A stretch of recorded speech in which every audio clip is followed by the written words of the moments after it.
on est en présence de Lucie Laliberté de chez Crésus à Laval. Donc, est-ce que vous pourriez nous parler un peu de votre entreprise et en apprendre un peu plus davantage sur vos pratiques en gestion d'employés, responsabilité sociale de votre compagnie? Oui, alors Crésus a été fondé en 1987. OK. Et on est maintenant à 180 employés. Et on fabrique des solutions de gestion de patrimoine, un logiciel en majorité, un produit majeur, là, c'est le logiciel de gestion de portefeuille qui s'adresse aux conseillers en placement dans les grandes banques canadiennes. OK. Crésus, une entreprise informatique socialement responsable, composée d'un seul actionnaire et son conseil administratif qui comprend le président-chef des opérations, 5 vice-présidents, et ensemble, ils veillent sur les activités de cette compagnie. Il fait attention à s'assurer que les décisions qui sont prises sont en ligne avec les valeurs, sont en ligne avec la responsabilité sociale de l'entreprise, dont la mission, c'est les employés heureux, les clients heureux, et avoir un impact positif sur la communauté. Crésus, un seul actionnaire, mais un leader éthique et un dirigeant moral qui pratique la traduction éthique de l'utilitarisme. Quelques conseils qu'il a à nous donner. Bien, je pense que le fait de mettre à même la mission, la notion de bonheur, là, c'est le premier élément. Il faut comprendre aussi que les gens vont voir peut-être une dépense. Il faut être prêt à investir de l'argent. C'est un investissement. Puis ça représente quand même, il y a des sous qui sont associés à ça. Donc, il ne faut pas avoir peur de le faire. Puis je pense que troisièmement, il faut vraiment avoir un peu l'empathie, là, dans le sens que moi, faire plaisir aux autres, c'est comme naturel. Si c'est pas naturel, ben il faut peut-être s'associer avec quelqu'un pour qui c'est naturel, parce que si tu peux pas feinter ça. Là. Faut vraiment. Faut pas le forcer, il faut que ça soit inné. Exactement. Il faut que ça transpire, il faut que ça soit réel pour que les employés, dans le fond, le perçoivent puis l'apprécient réellement. Donc, ce serait probablement mes commentaires. Une vision de l'entreprise influencée par la légitimité morale du fondateur Rémi Thérien. Non. Quels sont les avantages à court, moyen et long terme que tu retires en utilisant ces méthodes-là? Ben, en fait, tantôt, je vais être égoïste un peu.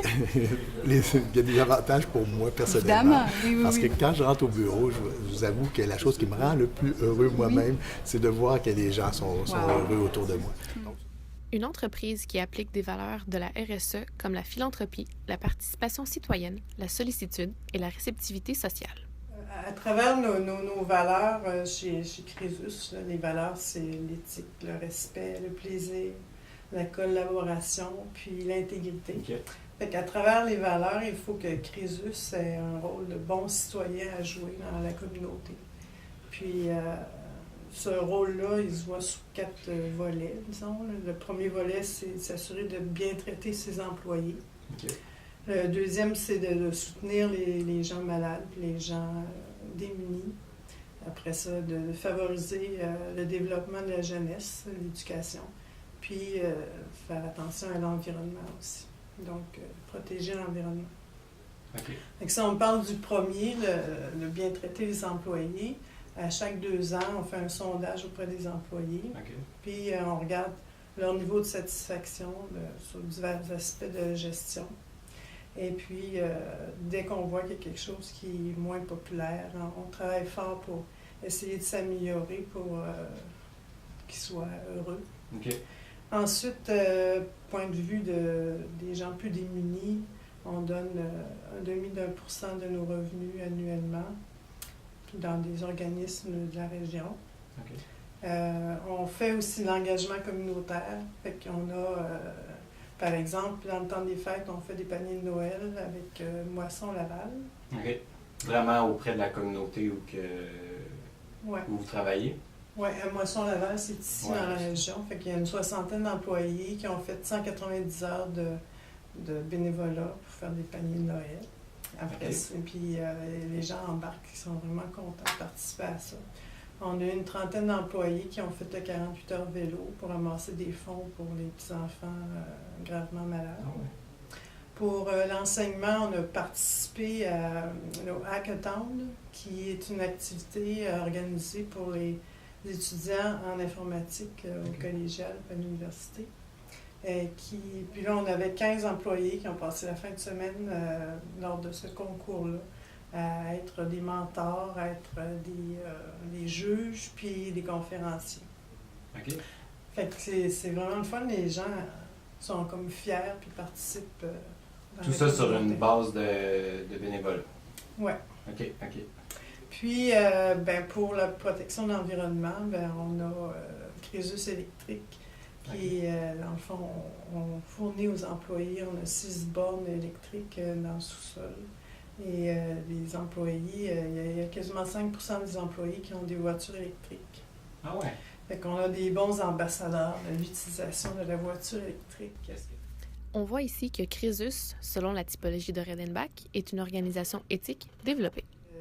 Les valeurs de Crésus, dont je parlais tantôt, ils se reflètent à l'extérieur de l'entreprise. Alors, il y a une bonne notoriété, ce qui fait que les gens qui seraient intéressés à venir travailler ici, ça aide à leur recrutement parce qu'ils voient on démontre qu'on a des bonnes pratiques puis qu'on prend bien soin de nos employés. Okay. Après ça, pour la rétention des employés, c'est bon parce que les autres, ils sont fiers de travailler pour une compagnie qui s'implique. Puis en même temps, ils sont conscients de tout ce qu'on fait pour essayer de les rendre le plus heureux possible dans leur milieu de travail. Ça a un bon taux de succès. Oui, mais c'est difficile de... c'est des efforts continus qu'on fait pour essayer de voir comment on pourrait faire en sorte qu'ils soient encore plus contents de venir travailler. Oui. Est-ce que vous avez un bon taux de participation justement à ces activités-là avec vos employés? Oui, les activités, c'est comme je disais tantôt, dès qu'on fait une demande, les gens s'inscrivent rapidement. Ouais. Puis ils aiment ça. C'est qu'il y a un très bon taux de participation. Ensuite, il y a un effet positif pour les clients. Les clients ils voient qu'on a une bonne réputation, donc ça les met en confiance. Fait que ces 3 facteurs-là, ça fait que ça favorise une bonne santé financière. Puis la bonne santé financière, c'est pas une fin, c'est un moyen pour devenir encore meilleur auprès de nos employés, puis au sein de la communauté aussi. La compagnie Crésus détient plusieurs prix et certifications pour ses pratiques responsables en gestion ou en responsabilité sociale. Parmi ces prix, on peut compter les 100 entreprises PME au Canada, les 100 PME au Canada pour la jeunesse, employeurs remarquables et les entreprises les mieux gérées au Canada. Comme on peut le voir, pour la compagnie Crésus, le bonheur de ses employés et l'impact dans la société leur tient à cœur. À travers diverses actions qu'ils posent à tous les jours, que ce soit des muffins fraîchement faits ou l'accès à un gym, la pérennité de l'entreprise passe par le bonheur des employés. Les aires de travail ouvertes aident à créer une ambiance détendue et sereine qui se transcende dans toute l'entreprise au complet. On peut voir que l'entreprise Crésus est un bon exemple d'une intégration de la RSE dans ses pratiques, que ce soit au niveau du domaine de la sécurité et des conditions de travail, des droits humains ou de la protection de l'environnement. Crésus est un exemple à suivre pour assurer une pérennité et un bonheur collectif au travail et c'est une entreprise que nous trouvons très intéressante au niveau de ce sujet.